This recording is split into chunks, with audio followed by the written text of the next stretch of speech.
evening. Welcome to the March 8th, 2023 meeting of the Oceanside City Council. All of a sudden gets nice and quiet. We're going to start off with our invocation. Oh, roll call. Roll call. Mr. Navarro? Mayor Sanchez? Present. Deputy Mayor Keim? Here. Councilmember Joyce? Here. Councilmember Robinson? Here. Councilmember Weiss? Here. Thank you. Please rise for the invocation. Tonight we have Pastor Dr. Dwight Sykes from the Rising Star Missionary Baptist Church. He also has a few people from his congregation here with him. Yes, to the podiums. Dr. Sykes, thank you so much for joining us tonight and for providing us with some wonderful words. Amen. Thank you for the invitation. It's a pleasure to be here and open up in prayer. To the mayor of Oceanside and staff, to the council members and their staff, the people that are present and the people of Oceanside, I greet you in the marvelous name of Jesus Christ, our Savior, and the members of the Rising Star Missionary Baptist Church. It is always a pleasure to say a little prayer, a little something to the one who sits high and looks low, with bowed heads. With hearts lifted up, our Heavenly Father and our God, we come before you in humble submission, thanking you for waking us up this morning and starting us on our way. We thank you, Heavenly Father, for letting us see a day that we have never seen before and a day that we will never see again. We thank you for the sunshine. We thank you for the rain. We thank you for the snow that we have had. Thank you for the good, and we thank you for those things that are not so good, because we know that all things work together for the good for them who love the Lord and who are called according to his purpose. I want to thank each and every one, and as we look to the Lord in prayer, I want to ask for him to crown our heads with wisdom and knowledge and understanding. I want to ask him that he would help us to make this a better community, a better city, a better state, better nation, and a better world. Forgive us of all of our sins and all of our wrongdoings. Guide us into perfect peace. Help us to help others. Help us to help those that are homeless. Help us to help those that need and cannot take care of themselves. Protect our police, our first responders. Be with our administrators, our teachers, our staff that are over our precious children. Be with, place a hedge of protection around each of them. Be with their parents and be with their family members. We ask that you touch the ones who have lost loved ones and those that are in the hospitals now. Help us to be better citizens. We thank you for your love, we thank you for your compassion, and we thank you for your kindness. We know that you are in the chamber tonight, so have your will and have your way. So we ask these and many other blessings in the name above all names. Let everyone say amen. Amen. Thank you so much, Pastor Sykes. And Deputy Mayor Keim, would you like to lead us in the Pledge of Allegiance, please? Ready, begin. I pledge allegiance to the flag of the United States of America and to the republic for which it stands, one nation, under God, indivisible, with liberty and justice for all. You may be seated. Thank you.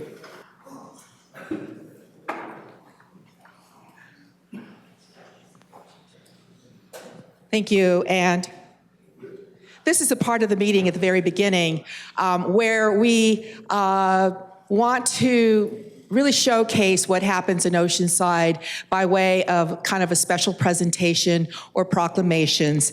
And for today, what we have is, of course, International Women's Day, March 8th, 2023. So very, very proud of that. And we also are celebrating the National History women's history in Oceanside here. So we have 4 really wonderful organizations with us tonight. We do have, and the theme is celebrating women who tell our stories. That is the theme for this year. So I'd like to call up the Women's Center of, the Women's Club of Oceanside. We also have the Women's Resource Center. We also have Seroptimist International from Oceanside Carlsbad chapter, and we have MANA of San Diego North County. If you can all come up. And this is, let me tell you, this is a lot of history in Oceanside. Yes, come on up. And we're gonna start, I'm gonna start with the proclamation, and then I'm going to introduce all 4 they're really, really wonderful. And I'm gonna ask, Doc, can you hold that for me? I certainly will. Since we're doing Women's Club of Oceanside first. Yes. This is a proclamation in honor of International Women's Day 2023 and National Women's History Month 2023. Whereas the national campaign to honor the role that women have played in the history of the United States began in California in 1978 with Women's History Week around March 8th, International Women's Day. Then with a presidential proclamation in 1980 by President Carter for a National Women's Week. 14 states followed with declarations extending the week to Women's History Month, leading to congressional action in 1987, declaring March as National Women's History Month in perpetuity. A special presidential proclamation is now issued every year, which honors the extraordinary achievements of American women. And whereas American women and girls of every race, class, and ethnic background have made historic contributions to the growth and strength of our country in countless recorded and unrecorded ways. And whereas American women have played and continue to play critical economic, cultural, and social roles in every sphere of the life of our country, by constituting a significant portion of the labor force working in and outside of the home, as well as serving our country courageously in the military. And whereas American women have been political leaders, not only in securing their own rights of suffrage, equal opportunity, and right to choose, but also in the abolitionist movement, the emancipation movement, the industrial labor movement, the civil rights movement, the peace movement, and others, creating a more fair and just society for all. And whereas, despite these contributions in our country and to Oceanside, the role of American women in history has been consistently overlooked and undervalued in the literature, teaching, and study of American history. Now, therefore, be it resolved that I, Mayor Esther C. Sanchez, on behalf of the City of Oceanside, do proclaim March 2023 as Women's History Month in the City of Oceanside, and ask all residents to join us in celebrating women's history, achievements, and challenges with appropriate programs, ceremonies, and activities. Yeah.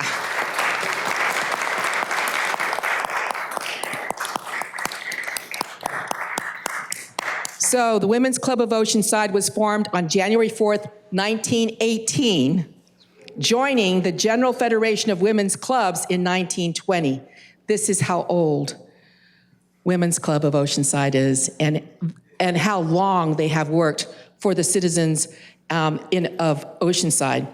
They are dedicated to enhancing our local community through the arts, conservation, education, home life, and public affairs, providing scholarships to local high school seniors and nursing students, funding to high school music and art programs, the Oceanside Boys and Girls Club, Oceanside Police and Fire Departments and personnel, the Women's Resource Center, and countless other charities, donating millions of volunteer hours and raising and donating over $8 million.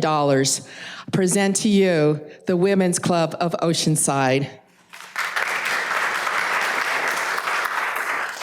Thank you very much, Mayor Esther Sanchez. My name is Rose Tedding. I'm the president of the Women's Club, and this is Maria Carrasco. Doc Hensel, I'm the dean. Yes, she is. We are very proud and honored to accept this proclamation with you.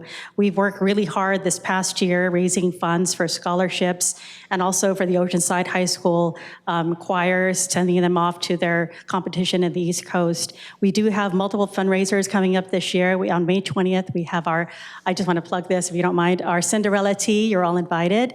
And we are also moving one of our meetings to the evenings in May. So you are all open to, come and join us. Thank you very much. We appreciate everything. Thank you, Rose. And this organization has been in the Crown Heights community for how long?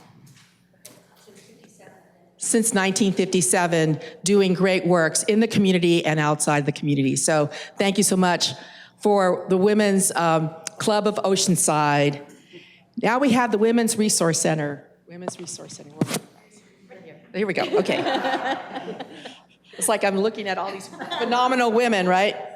Whereas in 1974, 5 local Oceanside women came together after realizing the need for a rape crisis center in North San Diego County. They applied for and received a grant from San Diego County in the amount of $45,000, funding their dream of a women's resource center, now known as WRC. WRC is founded on the spirit, strength, and passion of these incredible women, which has set the tone for the force WRC is today. Simply recognizing the lack of assistance for rape victims inspired these 5 women to fight cultural norms to end sexual violence. Thank you. Thank you so much. Can you hear me? I'm Stephanie Miller. I am very fortunate and blessed to be the CEO of WRC, and we have Jill Marshall. She's the deputy director, and really we could not do what we do without the support of the city and the community, which is all of you. So thank you so much. Thank you, Women's Resource Center. Now, next we have the Seroptimus International Oceanside Carlsbad. Seroptimus International was founded in Oakland in 1921, establishing the Oceanside Carlsbad Club on March 29, 1947. SIO is a global volunteer organization providing women and girls with access to education and training they need to achieve economic empowerment, with a vision that women and girls have the resources and opportunities to reach their full potential and to live their dreams. Congratulations, SIO. Thank you very much. My name is Mary Beth Glenn, and I'm the current president of SIOC, and I'll let the rest of the members introduce themselves. Hi, I'm Brenda Jansen, Denise Mueller, Lori Summers, Kathy Canane, Rita Coziera. And Mayor Sanchez covered a little bit of what I was going to say. So what I would like to highlight is recently, one of the main awards programs that Seroptimus International has is our Live Your Dream Awards. And we just finished that application season.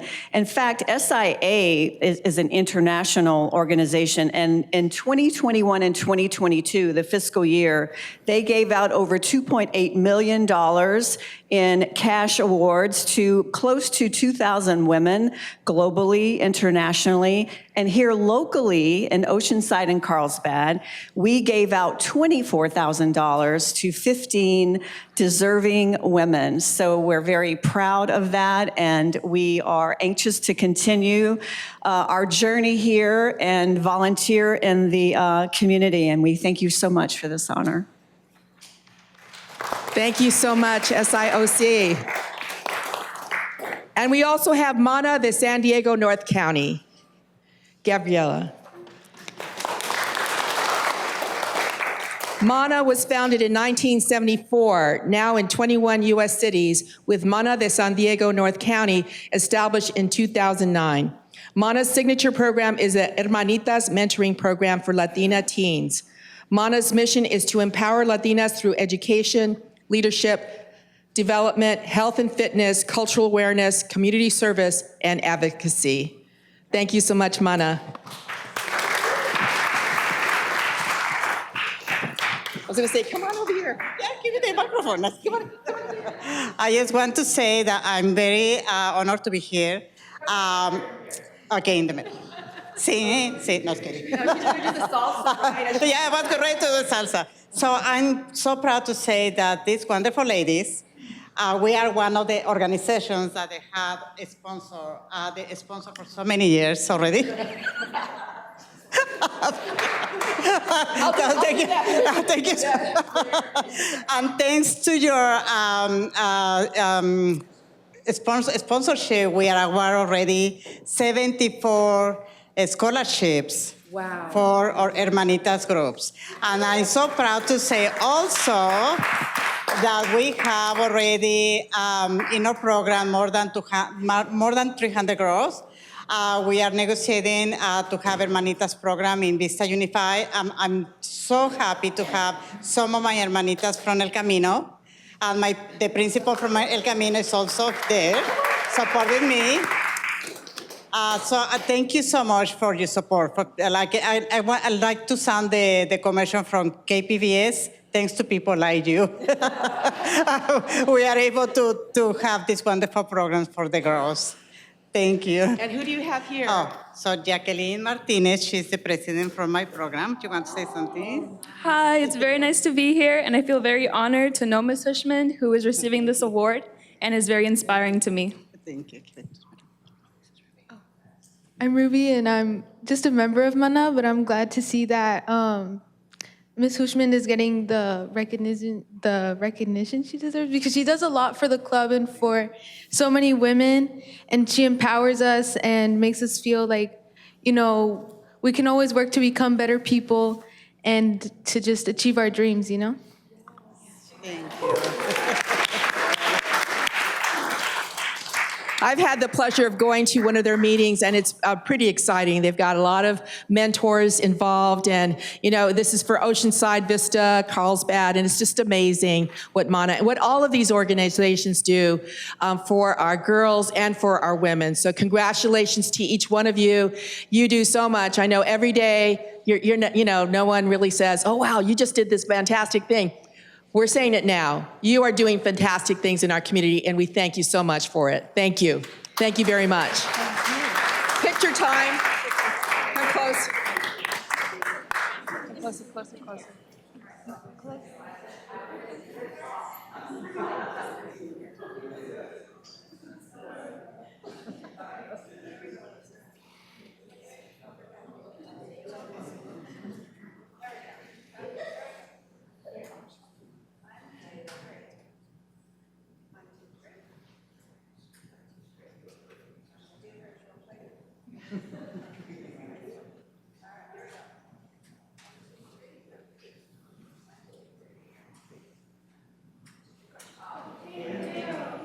Thank you very much. Thank you, Ms. Frazier from El Camino, for coming.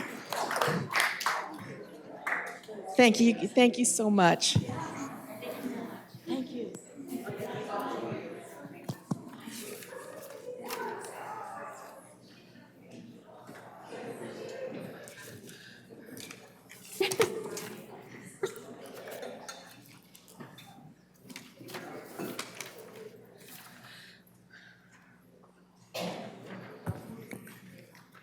Mr. Mullen, closed session report. Thank you. Council met in closed session at 3:30 to discuss item 1 on the closed session agenda, conference with labor negotiator on the status of negotiations with the Oceanside Firefighters Association and the Oceanside Fire Management Association. There's no reportable action under the Brown Act at this time. Thank you. Next are our consent calendar items. Those are items 3 through 17. Is there a motion for approval? Oh, are there any requests from the public to pull? There is no request from the public on consent calendar. Okay, thank you.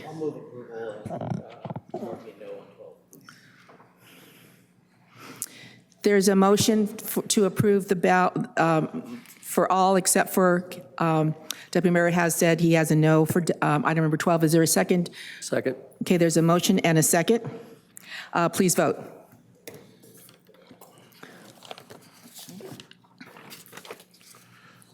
Motion approved, 5-0, except for item number 12, which is 4-1, Keim no.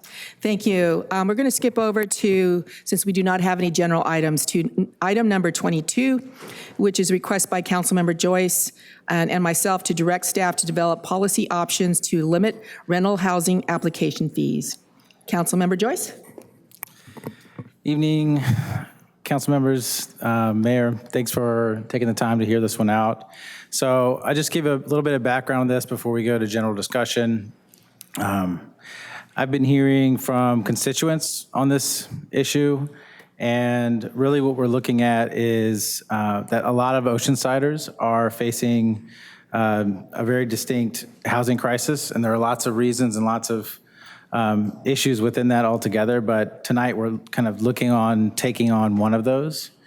According to our housing element, about 55% of all Oceanside renters are already overburdened by housing costs. That's about 14,000 households.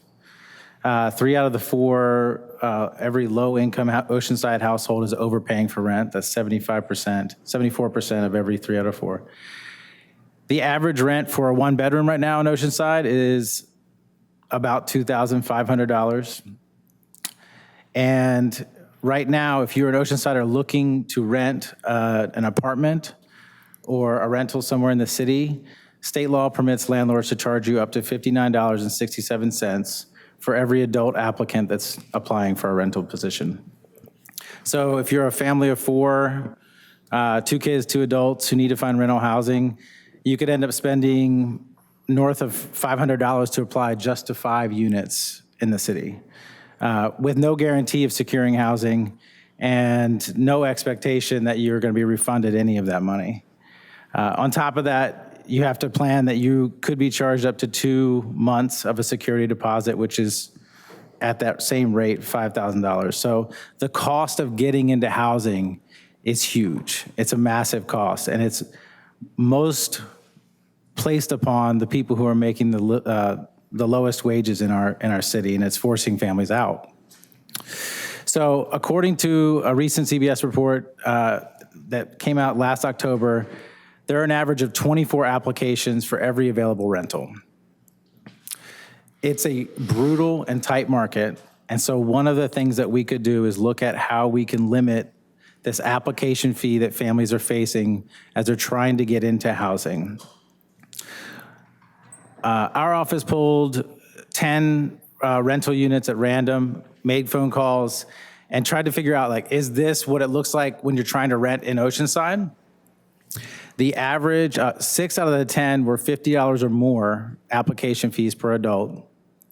And the average across the 10 altogether ended up being about $48.50. So that number we're talking about that they can charge, it's pretty close to what is actually being charged right here in Oceanside to people that are seeking housing. I just want to be super clear with everybody. This is a real issue that I've had people in the city come up and tell me this is affecting their ability to get into a house now. And they're being forced out of our city, and these are people that have lived here their whole life. So I'm concerned. I would love us to direct staff tonight to go over the options that we have as a city to provide some relief to folks who are trying to get into housing at this time.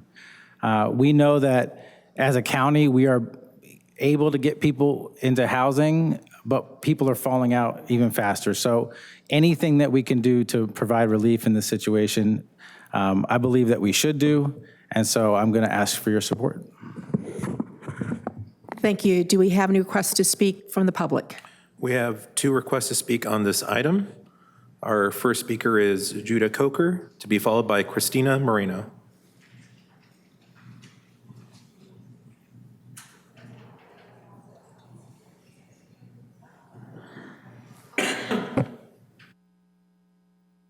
Hi, everyone.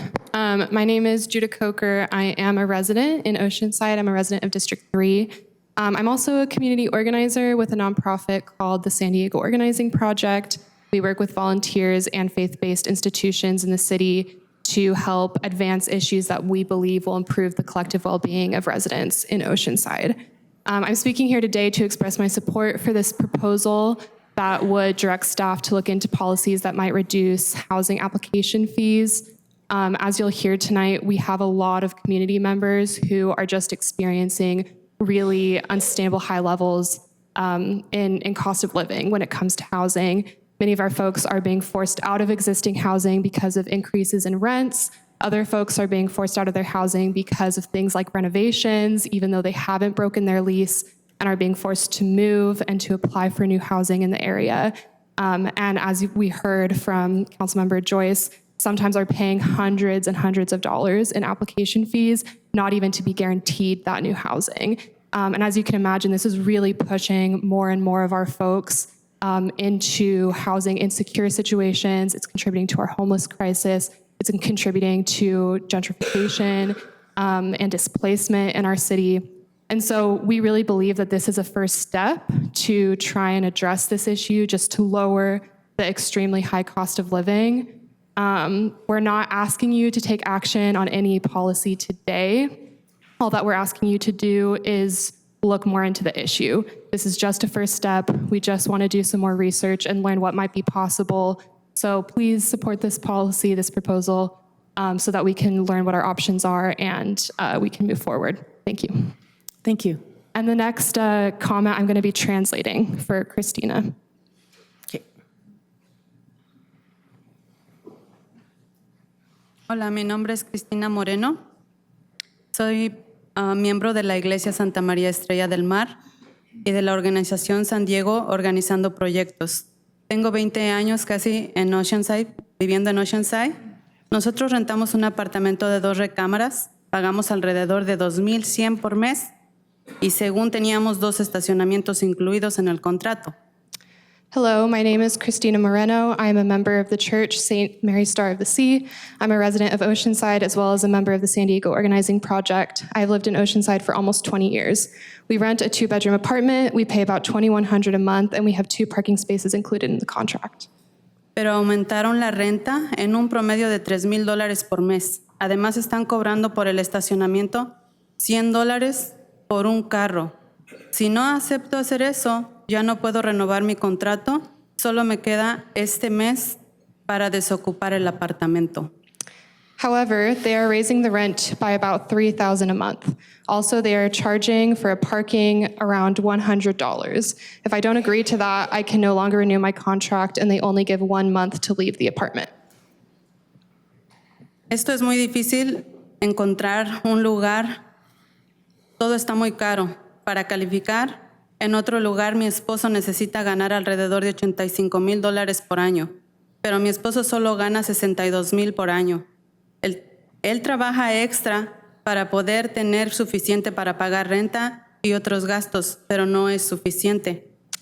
It is very difficult to find another place. Everything is very expensive. To qualify elsewhere, my husband needs to earn an average of $85,000 per year, but my husband only makes about $62,000 a year. He works extra to have enough to pay the rent and other expenses, but it is not enough.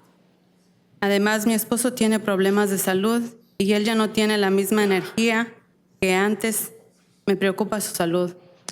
My husband also has health problems. He no longer has the same energy as he did before. I'm worried about his health.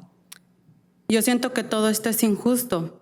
Hemos aplicado en varios lugares y tenemos que pagar alrededor de $50 o $55 por cada aplicación. Ya gastamos mucho en aplicaciones para que al final nos digan que no calificamos porque no tenemos el suficiente ingreso. I feel that all this is unfair. We have applied to several places, but we have to pay around $55 for each adult in each place. We already spend too much on application fees, only to be told that we don't qualify because we don't have enough income. Por favor, apoyen para que se pueda disminuir el costo por las aplicaciones y si es posible nos ayuden a encontrar soluciones para el aumento de las rentas. Gracias. Please find ways to limit rental housing application fees and, if possible, help us find solutions to the increase in rents. Thank you. Thank you. Gracias. That concludes our speakers for this item. Thank you. Back to Councilmember Joyce. Would you like to make a motion? Oh, yeah, I would make a motion that we approve the recommendation to staff, that they develop workable solutions that we can do here in the city and implement to relieve some of the stress of getting into the housing on our market. It's to direction to staff. I'll second that motion. Councilmember Robinson. Thank you. Councilmember Joyce, thanks. I don't really have any problem supporting it, but in your conversations, when you did your research for that $50, $55 range, did they talk about what they do with that, like background checks, credit checks? Do we know what those cost for them to run through?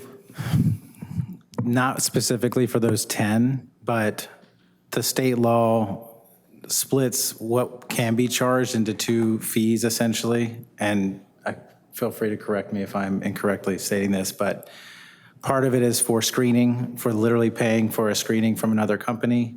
And then part of it is for the labor of doing the screening. Those are max fees that are set by the state. And so we could presumably set our own. There are I have a handful of different ideas that could be implemented to varying degrees of success. I don't want to put anything forward tonight, but I'm happy to talk some through. Well, thanks, appreciate it. Councilmember Weiss. Yeah, are you aware of any other cities that have done this? No, I'm just aware of the people that needed it. Because I thought the state had a program where multiple landlords can use one application. We pay one fee, get one application, and multiple landlords can, I think they have to sign up for it, but they have that ability to do that. Yes, so currently landlords can do that. I think one possible solution would be that landlords, if presented with a reusable screening, could be forced to use the reusable screening, essentially taking it from a choice to a mandate that they would need to accept that. And I have a question for staff. Do we have the authority to limit how much someone can charge for an application fee? No, I think the fee is set by state law, the maximum fee. I'm not aware of any cities that have mandated a lower fee in California. There is authority to do the reusable tenant screening report. So AB 2559 established that authority last year. I've done some limited research into this, and it's limited at this point because we haven't received direction from the council. I'm not aware of any cities that have mandated it. I know one city in LA County considered it earlier this week, but I don't think they took action on it yet. Thank you. Deputy Mayor Kime.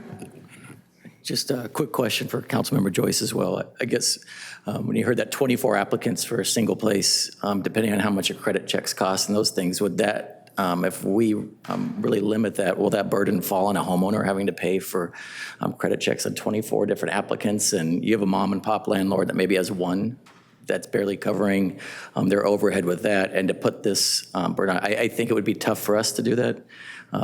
More maybe appropriate for the state to have a program where there's a central portal or something like that, but just our city to limit what landlords can recoup for their costs, I'm concerned about that.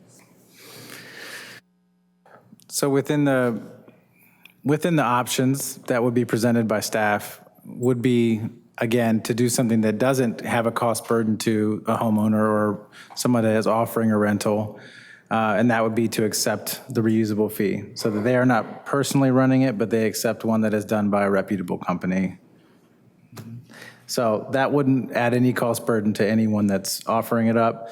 It may also see that we see behavior change within those that are landlords, because maybe they won't run 24 if they are not getting a full $30 to recoup every time. So like, for example, it could be good for, say, 90 days or 6 months. And maybe they would be like a nominal fee, like $10 to use that same result, which was basically a background check. So under 2559, the report has to be within the last 30 days. It can't be longer than 30 days. So from my point of view, that really is an empowerment for the tenants to plan and address, have this 30 days where they can really apply to what they need to, and not to add any additional burden to anyone. So you're not proposing anything more than the 30 days, right? I'm not proposing anything specific. I want housing staff to come back with Got something it. that makes sense for our community. Councilmember Robinson. Just real quick for staff, Mr. Brager, how much time would you want staff to have to get back rather than just? I would probably ask for 60 days. Okay. Is that good? Right, there's a motion and a second. Please vote. Did you want to give any further direction, Councilmember No, Joyce? I think that works. Okay. 60 days works.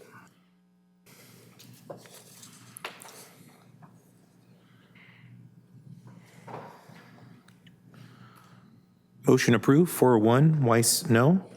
Thank you. Let's continue on with item number 23, adoption of an ordinance authorizing the levy of special taxes for community facilities, district number 2023-1. That's for the North River Farms public facilities. Mr. Mullen? Thank you. This is the second read and adoption of an ordinance of the City Council of the City of Oceanside, California, acting in its capacity as the legislative body of City of Oceanside Community Facilities District number 2023-1, North River Farms Public Facilities, authorizing the levy of special taxes. Move adoption. There's a motion and a second. Are there any requests to speak from the public? There are no requests to speak from the Okay, public. please vote.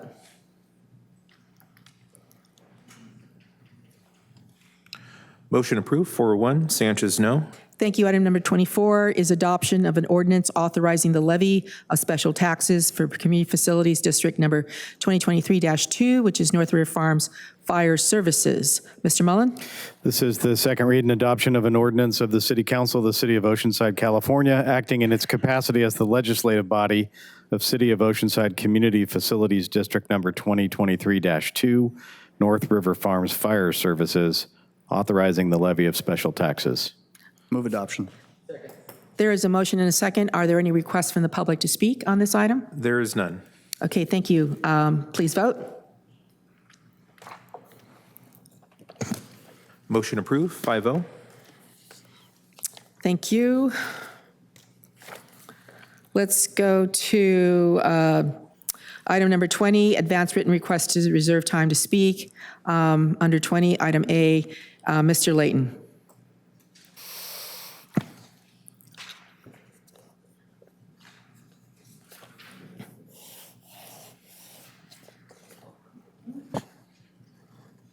Try not to boom my voice tonight.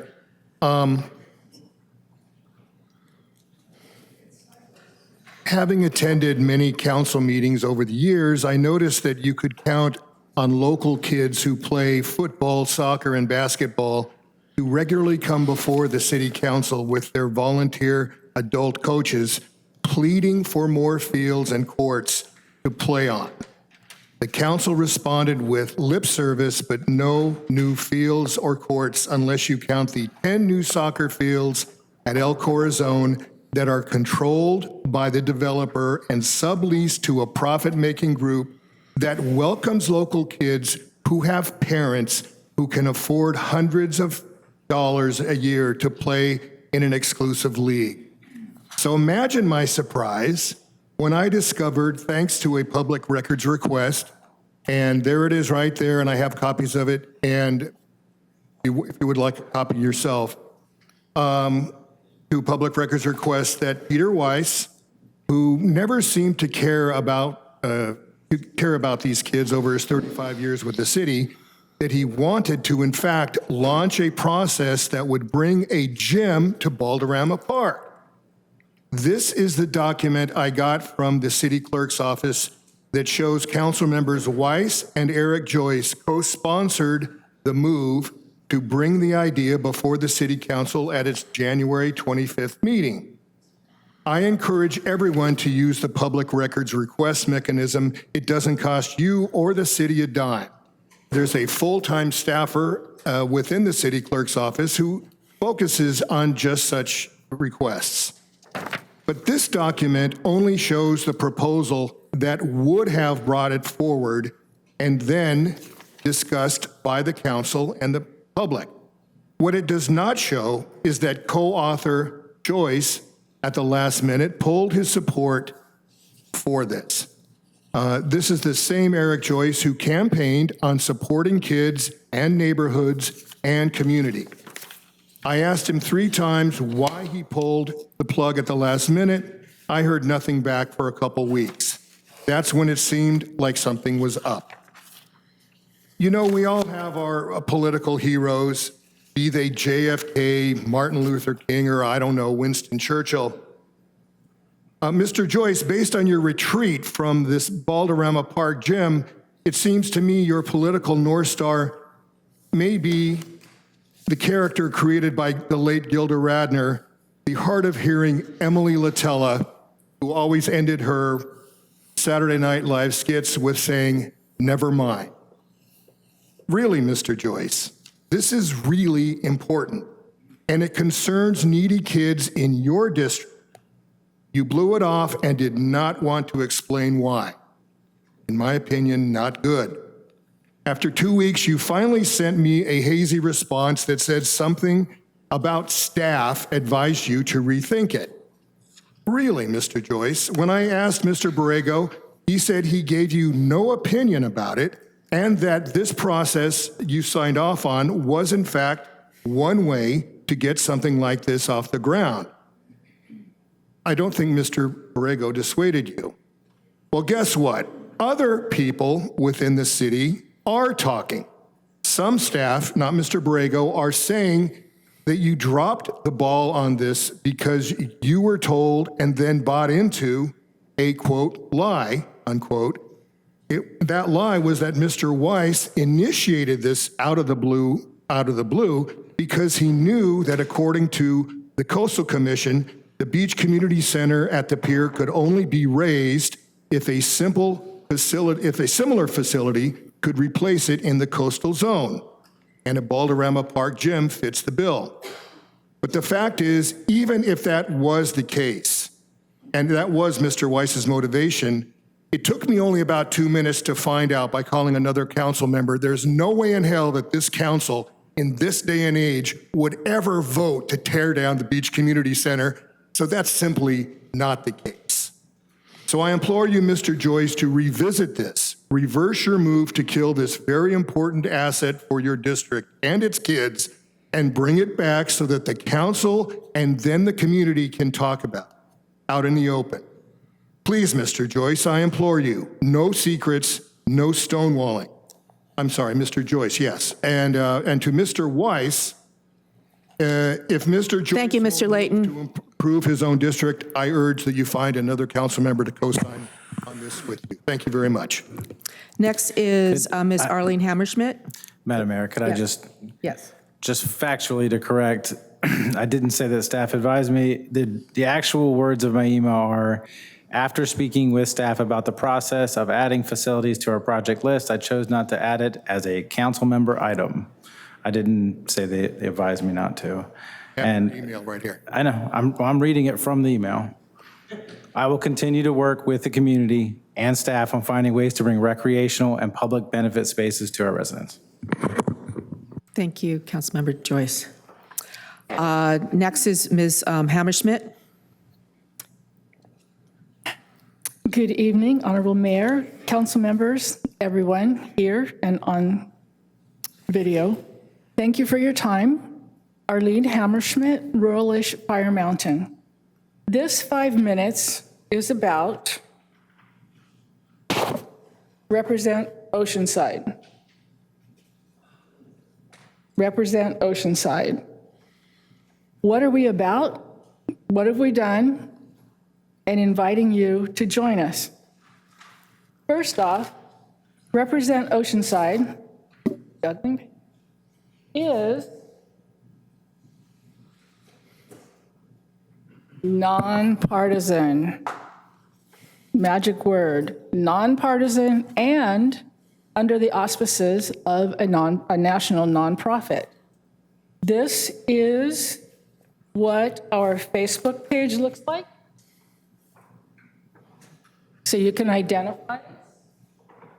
When you look on Facebook, the website is also there. These are our guiding statements, our name, our vision, and our mission.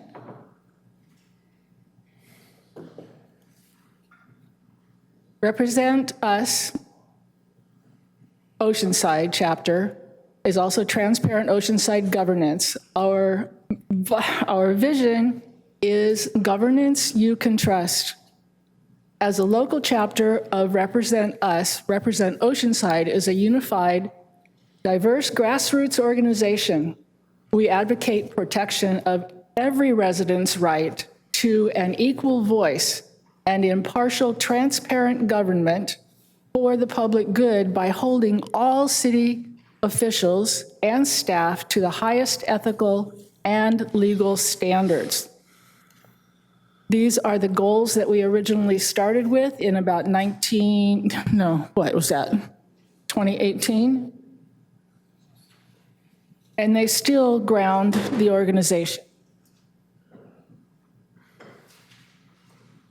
So that's who we are, what we've been doing. So yeah, what have you done? It's like, what have you done lately? These are our recent successes. Actually, and most of these were accomplished pre-COVID.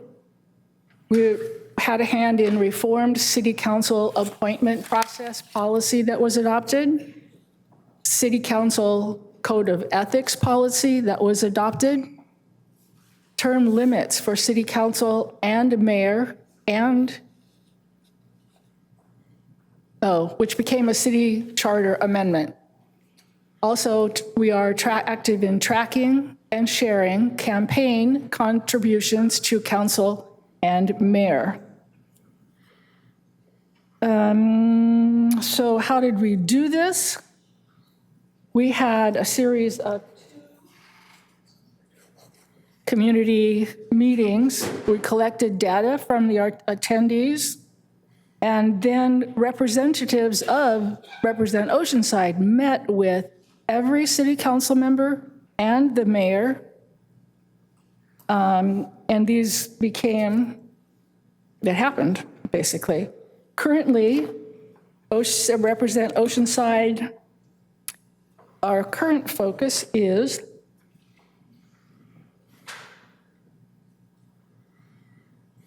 supporting equity and access within Oceanside Parks and Recreation and those who are working toward it. This is because it's under our mission statement. We advocate protection of every resident's right to an equal voice and impartial, transparent government. This is where you'll find us. Meeting the third Saturday of every month, 10 to 11 a.m. at the Pit Stop Diner on Mission Avenue. I think it's Suite D1, not District 1, in Oceanside, California. If it's not us, then who? And if not now, when? Get yourself activated. Come and join us. Come and find out what's going on in city and what we can do to make a positive difference. Thank you for your time. Thank you. Hope to see you soon. Thank you. So now to item number 21, communications from the public regarding items not on this agenda. Do we have any requests? We have 3 speakers on this item. Okay. Our first speaker is Kate Edwards, to be followed by Diane Wolke, to be followed by Michael Richardson. It's your turn now. Yes.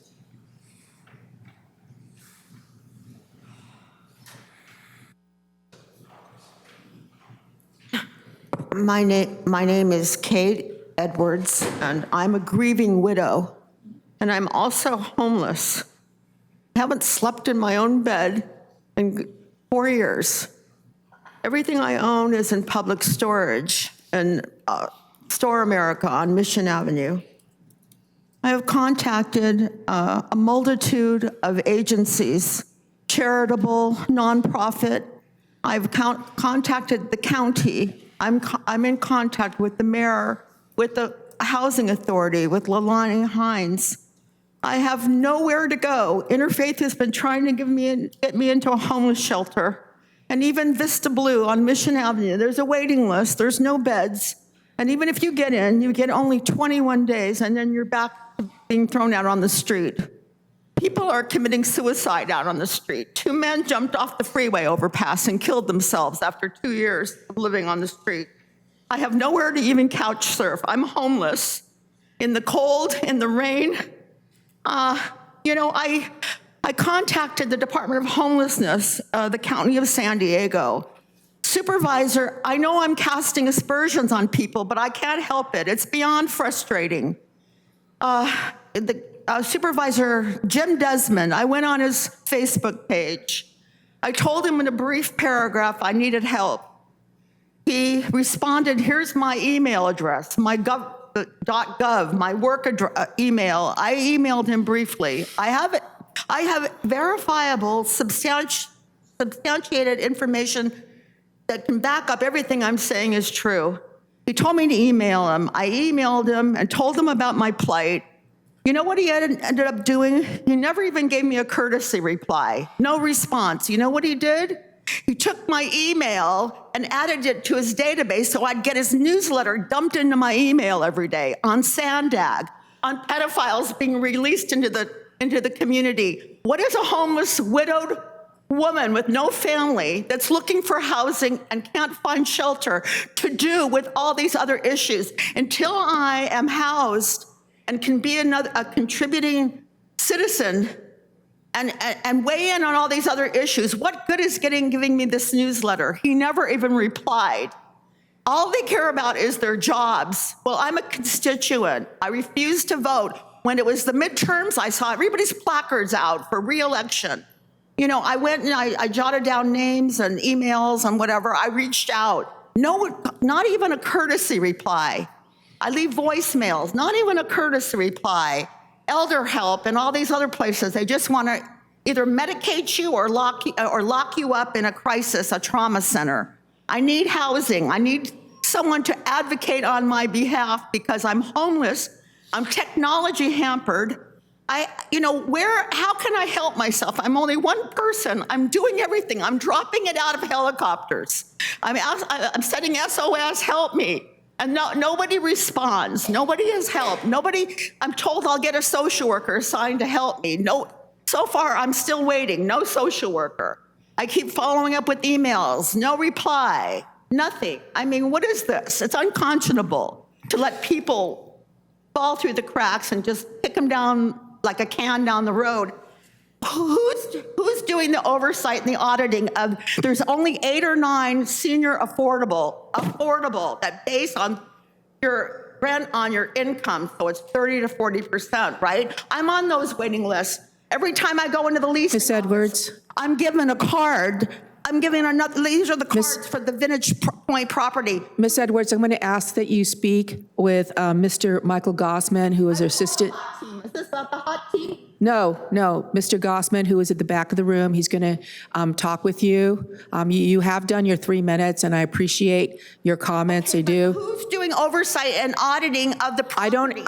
This is not a time. You can speak. We actually can't discuss anything, right? Because this is an item's not on the agenda. But Mr. Gossman is here. He will talk with you. He's right here. He's in the city manager's office. He's one of the top dogs at the city. Okay. What can I say? There he is. Well, he's actually taller than I am, but fine. Anyway. I just need someone to intercede on my behalf. Yes. Make some phone calls. Thank you very much. I do see that I received 4 emails from you between 3:04 and 3:23. My apologies. I did not have a chance to.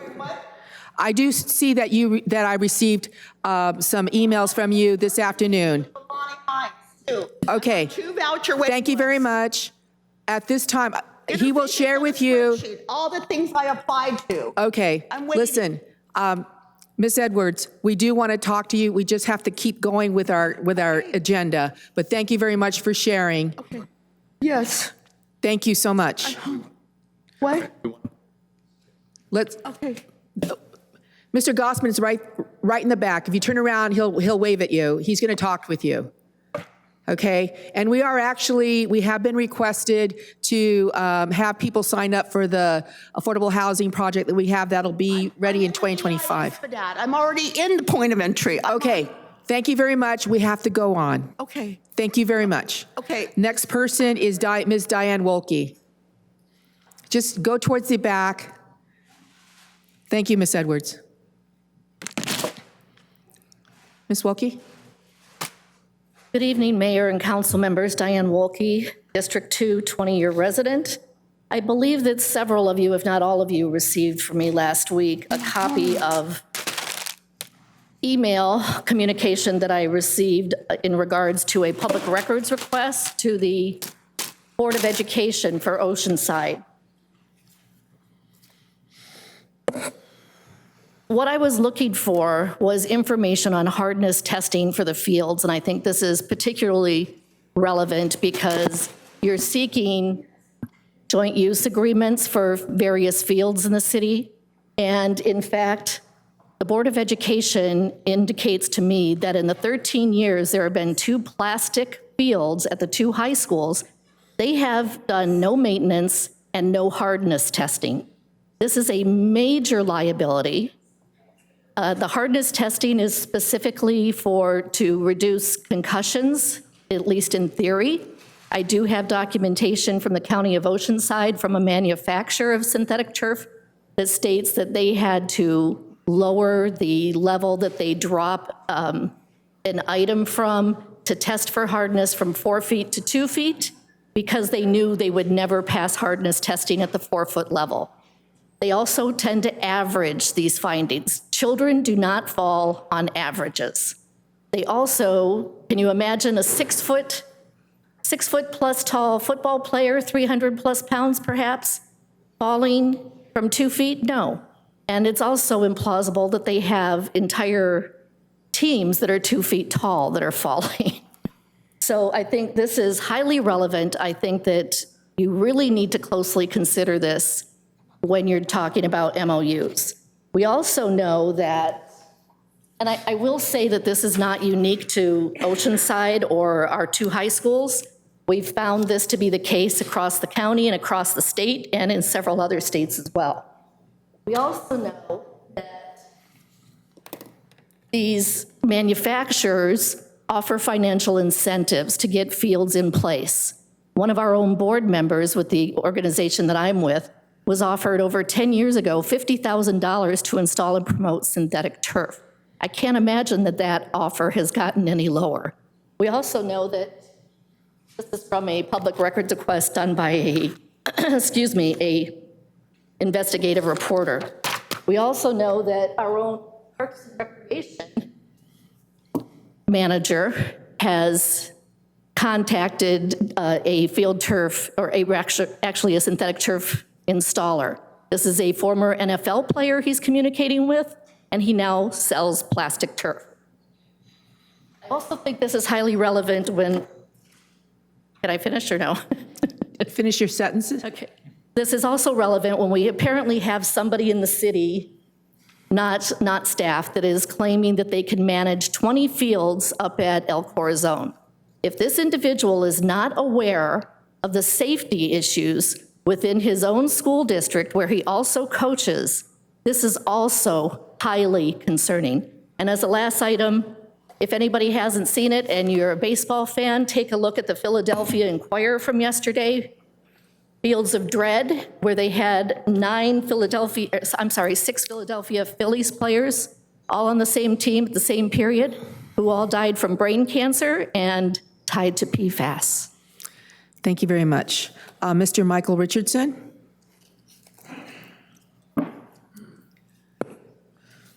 Hi.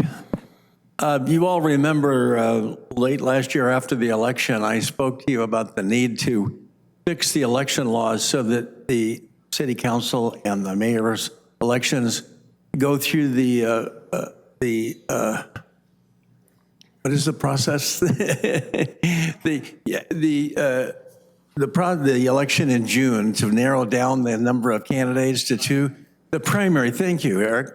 I think the need is great because we've got, for example, right now we have a mayor who was elected with less than 40% of the vote. We have a city councilman who was elected with 40% and less than half of the vote. And I think that's not practical and not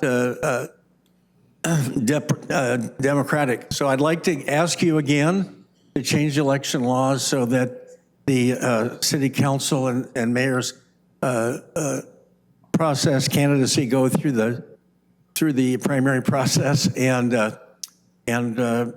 reduce the number of candidates down to 2 for the November election. On a different issue, Eric, I understand, I think that you are still believe in anthropogenic or man-made CO2 causes so-called climate change. I have a book that I want you to take. I'm sure you won't read it. It's called The Real Inconvenient Truth. So I'm going to leave that with you, and thank you. Thank you. All right, it is 6 o'clock. So we're going to go ahead and go ahead and take up our public hearing items, starting with item number 18. Adoption of a resolution approving a conditional use permit, CUP 22-00016, and a waiver of locational requirements to allow a massage establishment within an existing building located at 1727 Oceanside Boulevard, Suite A. I'm going to go ahead and open this public hearing and ask that council members on the dais disclose contacts with constituents and contacts and or correspondence with constituents. Staff only. Staff only. Staff only? Staff only. Staff. Thank you. Mr. Navarro, do we have any correspondence and or petitions? We have not received any correspondence or petition on this item. Thank you. We're going to go ahead and begin with a presentation by Mr. Dane Thompson, planner from the Planning Department. Thank you, and good evening, Honorable Mayor, council members. My name is Dane Thompson with the Planning Division. I will be presenting item number 18 tonight, the Aloe Spa Massage Establishment Conditional Use Permit. Staff and the Planning Commission recommend that the City Council adopt a resolution approving conditional use permit and waiver of locational requirements to allow a massage establishment within an existing building located at 1727 Oceanside Boulevard. The project is located in the Oceanside Town and Country Shopping Center, which is south of Oceanside Boulevard and east of I-5. Here is another view of the shopping center and the project site for your reference. The applicant, Aloe Spa, would offer a range of therapeutic treatments such as Swedish, deep tissue, high stretch, and Tuina massage, as well as acupressure and foot reflexology. The applicant is proposing to occupy a 1,000 square foot existing commercial suite with no major exterior alterations proposed. Massage establishments are considered regulated uses by the zoning ordinance, which require an approved CUP prior to operation. On January 9th, the Planning Commission voted unanimously to recommend City Council approval of this use permit. And tonight, this action is a request for City Council approval of the CUP and waiver of locational requirements. The project has been reviewed and found to be in compliance with all city codes and policies. The project is consistent with the general plan as it's compatible with existing land uses.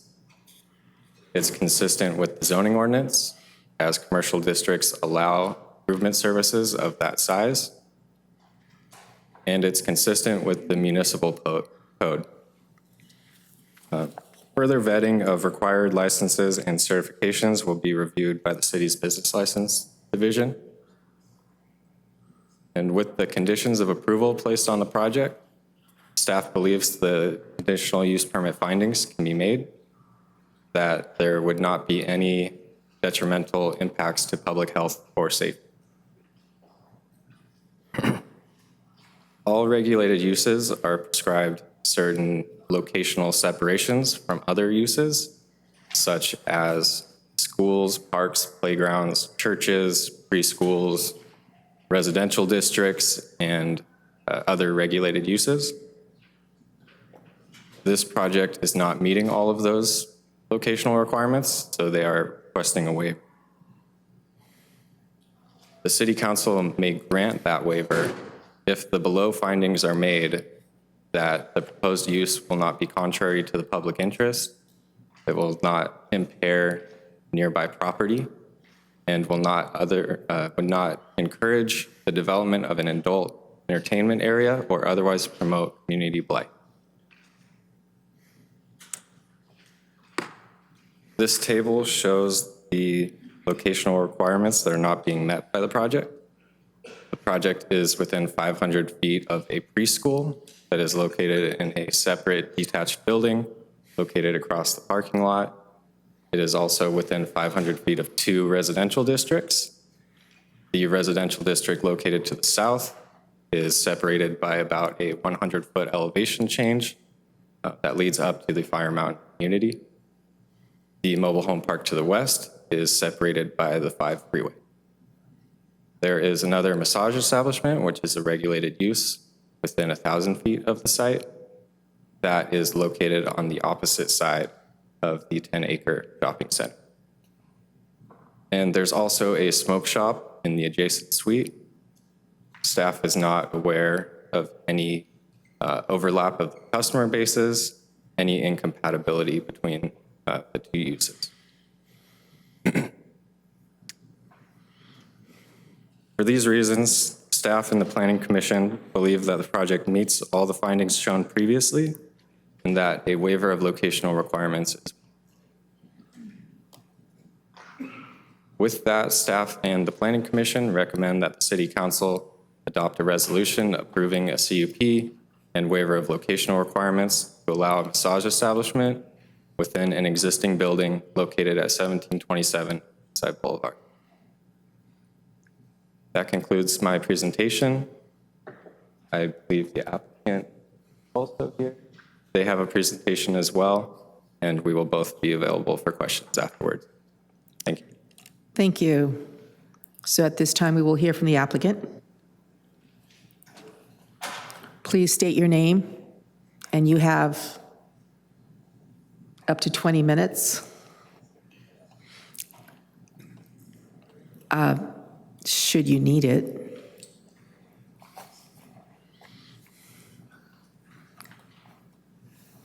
Hello, my name is Rinko Sato. I'm the Alo Spa's owner. So he is my son, Sato. Hi, my name is Kiichi Sato, and thank you guys for coming in, and thank you for letting us do this.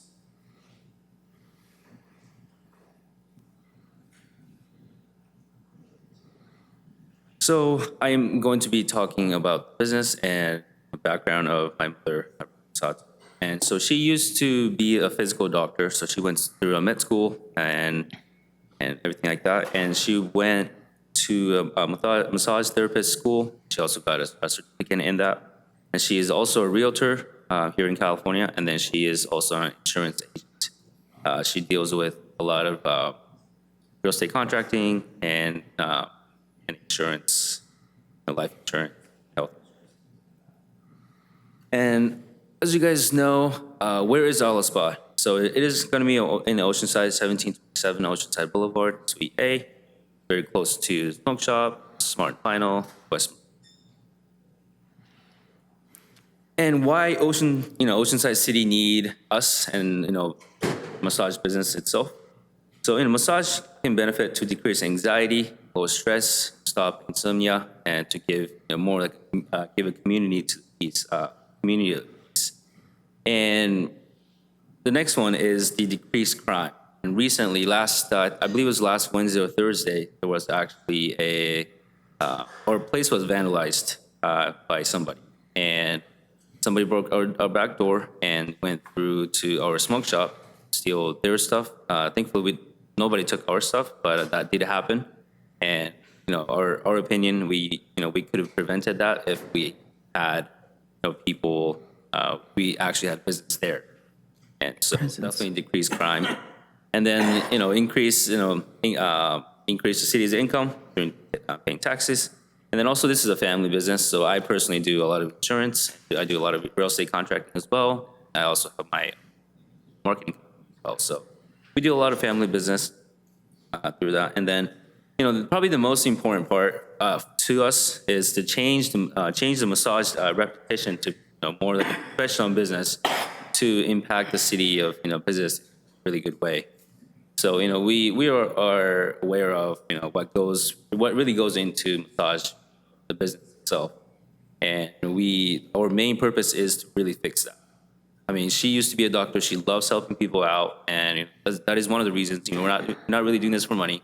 We're really doing this for her. What she wants to do with people, with her customers, and really change the impact of the city. And she and my mother, Rinko, she owned a Blue Star Massage in Carlsbad. Where was it? So it was running to the beach, and we had a really good reputation. We were. I would say we're top 5, best website, visited, and our business was really. And we actually have a pretty cool story of our family and why she wants to, why she decided to do this is, our father, my father, her husband, he was diagnosed with kidney failure about 4 years ago, and he always struggled sleeping. He always couldn't work. He had anxiety, doing,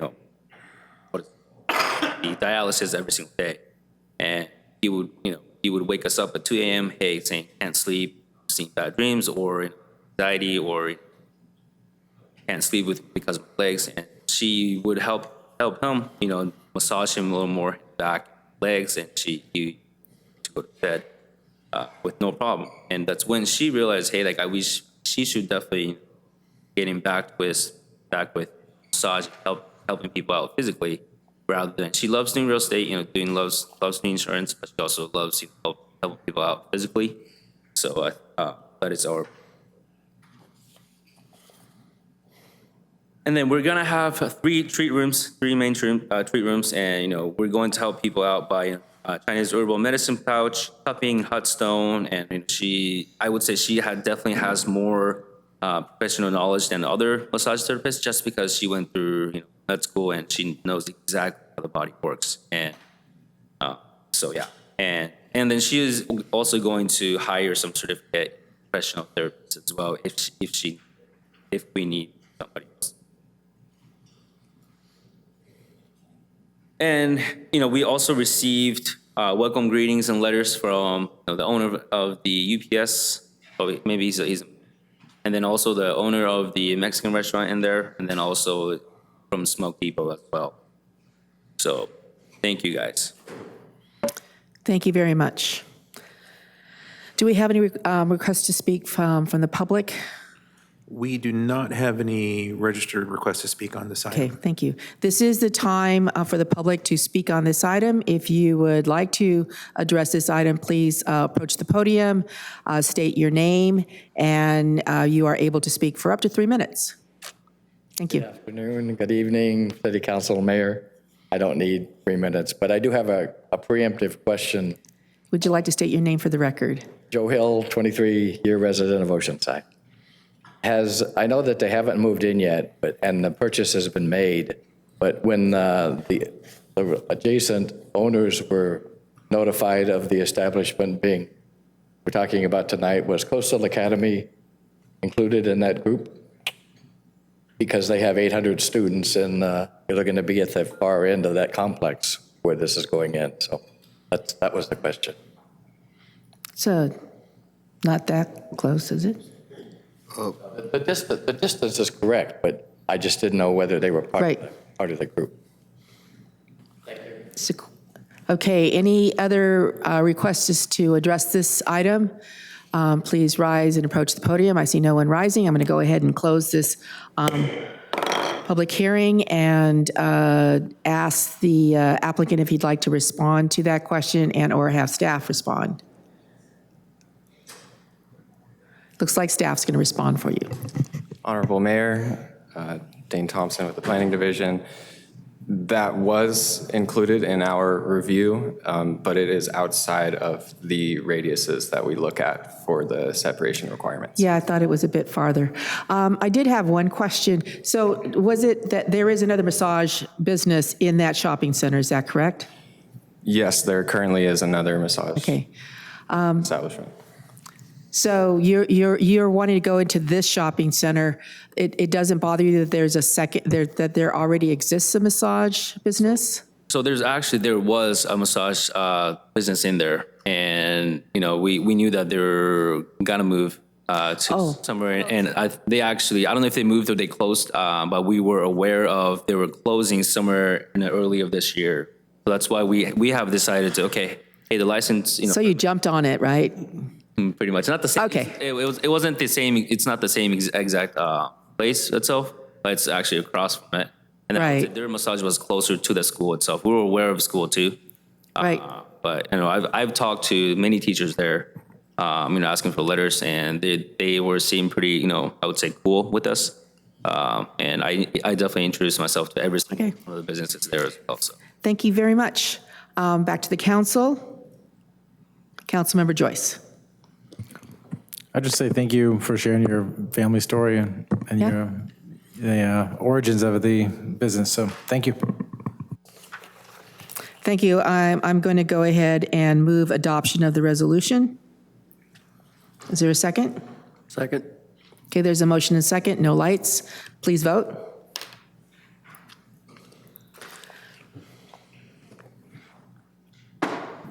Motion approved, 5-0. Thank you. You have a wonderful story. I wish you luck. Thank you very much. Thank you. Welcome to Oceanside. Yeah, leaving Carlsbad? No, I'll stop. I'll stop. All right, item number 19 is introduction of an ordinance amending Article 30, Section 3042 of the zoning ordinance, that's ZA 22-00005, exclusive of the coastal zone in downtown, to implement Housing Program 7, which is adequate residential sites to accommodate regional housing needs, allocation, and no net loss of the 2021-2029 housing element, which is required for certification of our housing element. I'm going to go ahead and open this public hearing and ask disclosures from our council members regarding constituent contacts and correspondence. Staff. Staff. Staff only. Staff.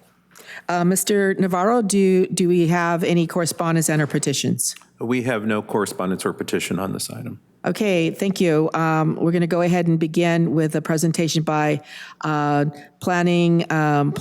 Principal Planner Rob Domowski. Good evening, Honorable Mayor and Council members. Rob Domowski with the Planning Division.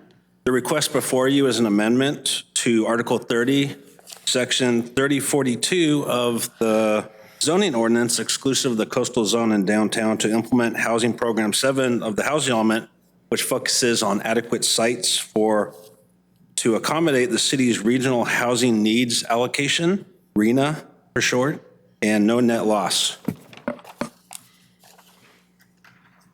The city's housing element for the 2021-2029 planning period was adopted by the City Council on June 16th, 2021.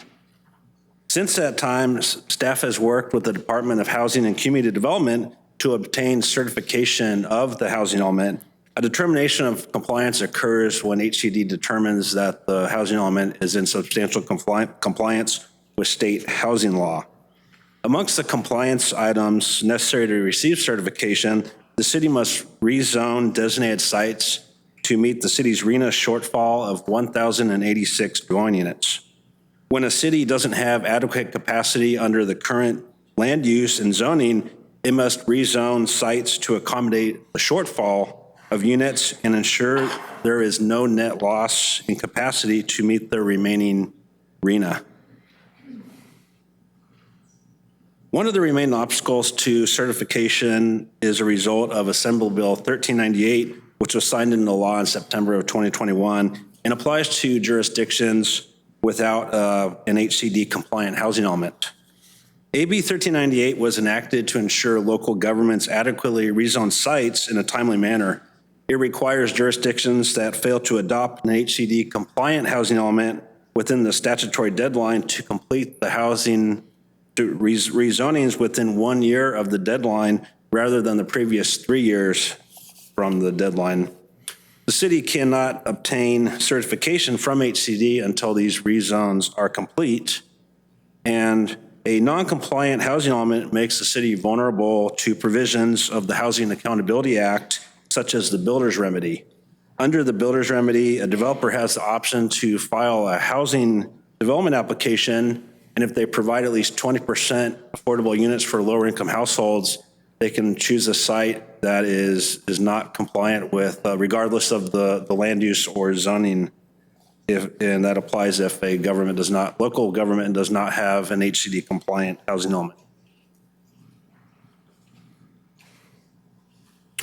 The city intended to complete rezonings as part of the general plan update, specifically as part of the Smart and Sustainable Corridor specific plan.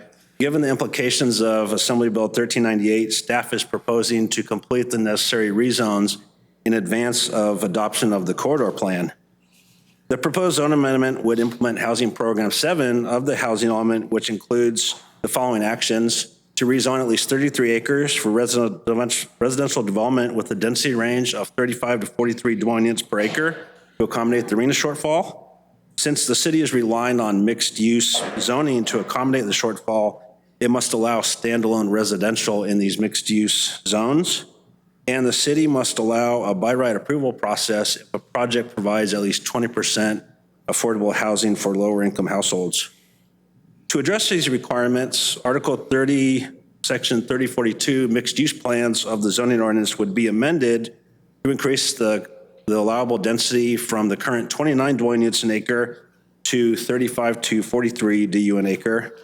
Allow standalone multifamily housing on sites identified for lower income units in the housing sites inventory within the corridor. It would establish a by right approval process, meaning a ministerial review for projects reserving 20% for lower income households. And the text amendments would only apply to commercial candidate rezone sites as identified in the housing sites inventory within the boundaries of the Smart and Sustainable Corridor specific plan. As shown on the map here, majority of the corridor sites are identified as circled, and those sites are generally along the commercial corridors, Mission Avenue, Oceanside Boulevard, and Vista Way. For reference, the amendments to Article 30 would include the text noted in bold and underline as shown. The increased density range would satisfy the necessary rezoning requirements, and the affected sites are already identified in the housing sites inventory and would not include any additional sites that have not previously been identified. As noted on these slides, the text includes provisions for standalone multifamily housing and a by right approval process for projects with 20% affordable for lower income households. And standalone residential development would be subject to development standards of the residential high density district, and the same density range as mixed use would apply. The proposed amendments would be superseded by the Smart and Sustainable Corridor specific plan when finalized with the general plan update. The amendments would satisfy rezoning requirements outlined in Program 7 of the housing element in accordance with state housing law and would bring the city one step closer to obtaining certification of the housing element by HCD. A certified housing element has benefits to the city, including protection from the builder's remedy, and also makes the city eligible for a variety of state funding and grants. The request was considered by the Planning Commission on January 23rd with a unanimous recommendation for approval of the request. Therefore, staff recommends that the City Council introduce an ordinance amending Article 30, Section 3042 of the zoning ordinance, exclusive of the coastal zone and downtown, to implement Housing Program 7 adequate residential sites to accommodate RHNA and no net loss of the 2021-2029 housing element. This concludes my presentation. Thank you. Thank you. And by right still has to comply with CEQA. Is that correct? Correct. By right is, actually it would depend on the, by right, if it's a ministerial approval, CEQA would not be applicable in that situation. Mr. Mullin. CEQA only applies to discretionary projects, not by right projects. So someone who will do 20% can do whatever they want, and they would be approved. They'd have to develop in accordance with the code amendment.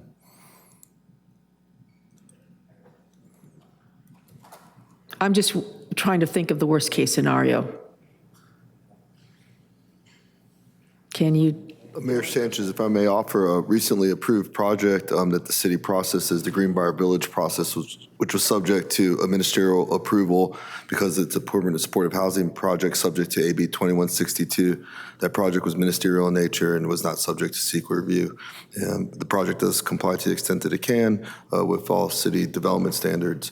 They did seek a density bonus, so there were a few waivers associated with that project. But that's an example of what could be done under the ministerial review process for a project of that nature. And that would be with under the density bonus program, right? The 20%. Mayor Sanchez, it could be combined, coupled with a density bonus, but it doesn't necessarily need to rely on density bonus. The zoning text amendment. It could stay within the density allowable density. Right. So the zoning text amendment before you tonight would increase the density range to meet our shortfall, but a developer could couple that with a density bonus to increase the potential density at a site. Thank you. This is a public hearing. This is a time for the public to be able to address this issue. Are there any requests to speak? We do have one from Richard Newton. Okay, thank you. Hello, Mayor, members of the City Council, and the public. I have no comment on the specifics of this project. I do, however, oppose it as a statement of opposition to heavy-handed state mandates.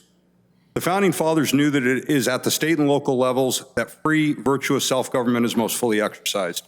This manifested in debates between the Federalists and Anti-Federalists on issues of representation, balance of power, in Article 4, Section 4, which guarantees every state a form of Republican government, and in the 10th Amendment that ensured distribution of power. We are a nation of the people, by the people, and for the people. Alexis de Tocqueville was a French statesman and lawyer who wrote the highly regarded book Democracy of America in the 1830s. As a member of an aristocracy, he could recognize things about America that are invisible to we Americans who simply take it all for granted. He recognized that local government was important and that people develop democratic habits by participating in government at the local level. Centralized rule and administration were dangerous to democracy. Local knowledge always produces the best results. And we see that now, as here I am as a member of the public speaking before my local city council and not at the state capitol. Local government is very important, and local government is aware of the needs of its citizens. The arrogance of Sacramento and of Governor Newsom to impose their will over local administration and concerns is appalling. State mandates that usurp local decision-making and control over our own zoning decisions and concerns is simply tyranny. This must be fought.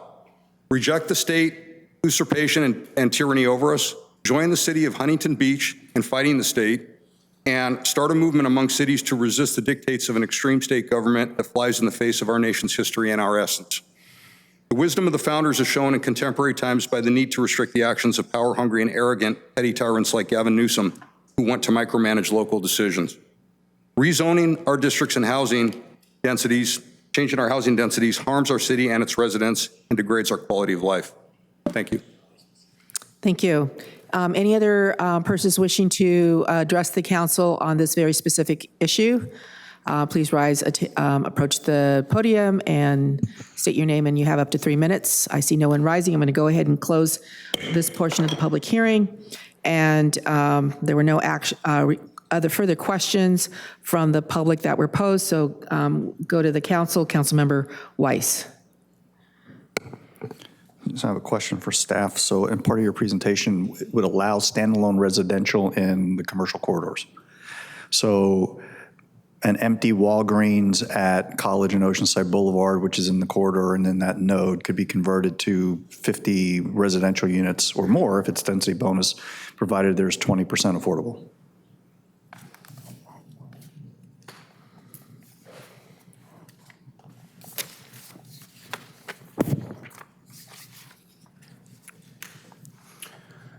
Honorable Mayor, Councilmember Weiss, That would be correct. If a site is identified and the project provides that with the provisions, and that was based under Assembly Bill 1397, a project could come in standalone on a mixed-use site without having a commercial component. Okay. And if we don't do this, then we run the risk of builder's remedy, which is even a more Egregious. painful remedy. So we're kind of stuck between a rock and a hard place here. We've got the state. Well, let me ask this. You did indicate in here, if we were to adopt this tonight, are we fairly certain we're going to get HCD approval of the housing element? Councilmember Weiss, this is one component of reaching certification. We still have some outstanding compliance items related to the site's inventory and some other topics. We are actively working with our housing element consultant as well as HCD staff to address these remaining items. And this is one of the key components to achieve that. So we do anticipate receiving a determination of compliance within the next review by HCD. About what kind of timeline? We just concluded a review cycle. They have a 60-day review period. They provide us an additional comment letter on February 3rd. We're in the process of identifying the remaining issues and consulting with our consultant, and then we will meet with HCD staff, have a call, and hopefully address all the remaining items, and then we'll resubmit for a 60-day review, and based on the result of that, we would determine if it's at the point where we can bring it back to City Council for readoption of the housing element. So until that actually happens, is there an opportunity for someone to come in with a builder's remedy and make an application? Correct. Under law, it specifically states an HCD compliant housing element. Okay, thank you. There are defenses to that, though, Councilmember Weiss and members of the council. And Mayor, I think your earlier question may have been alluding to that those builder's remedy projects are subject to CEQA. There's no exemption from CEQA for those. And Honorable Mayor and council members, if I could add one thing to what Mr. Dimohowski just said, we actually have a face-to-face meeting scheduled with the head of HCD's housing arm next week. They're going to be in the area to go over the remaining issues and hopefully come to some agreement in terms of ironing out those final issues. I do think that this is probably the most significant remaining issue based on what I've seen. And we do urge you to quickly get that done. Absolutely. As much as I don't like to, I'll move approval of staff recommendation. There's a motion. I'll go ahead and second. Councilmember Joyce? Are we able to increase the percentage required of builders using this pathway from 20% to a higher percent? For affordable housing. Councilmember Joyce, 20% is fairly high, and my understanding, Assembly Bill 1397, there are strings attached to it, such as prevailing wage. So the proposal would be contingent upon providing lower income 20% households. I don't believe there would be anything that would preclude us from it. I would defer to the city attorney on if we could make it. Would that be more restrictive if we required a higher threshold? It would be considered more restrictive, and therefore may not be allowed. Sorry, my advice is to move forward on it tonight with the introduction, and we will look at that issue. I don't believe you can increase that, but we could bring it forward with respect to the second reading. I appreciate that. Thank you. Thank you. And this really applies to certain specific sites. They are along transportation corridors. They're not in any neighborhoods. As Councilmember Weiss indicated or showed, we are between a rock and a hard place, and we need to get our housing element certified. So this is something that must be done. There is a motion and a second. Mr. Mullen, please title, the ordinance? Yes, this is the introduction of an ordinance of the City Council of the City of Oceanside amending Article 30, Section 3042 of the zoning ordinance to implement Housing Program 7, adequate residential sites to accommodate RHNA, RHNA, and no net loss of the 2021-2029 housing element. Thank you. Please vote.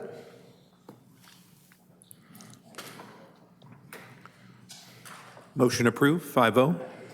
Thank you. We're at adjournment, which the next meeting will be on March 22nd, 2023. But before we do adjourn, I would like to adjourn with a moment of silence. We do have two people who have passed away.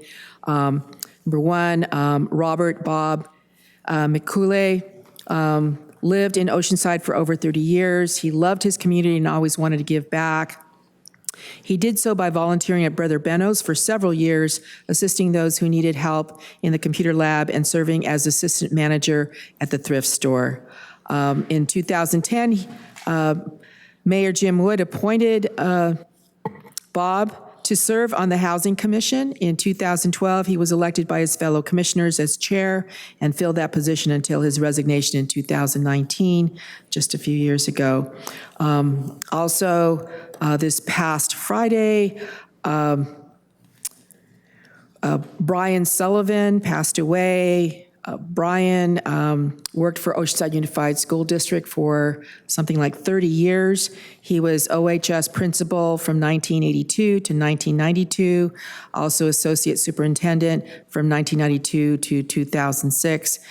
He also graduated from OHS in 1963. Brian was one of the giants at OUSD. So please rise if we can adjourn with a moment of silence.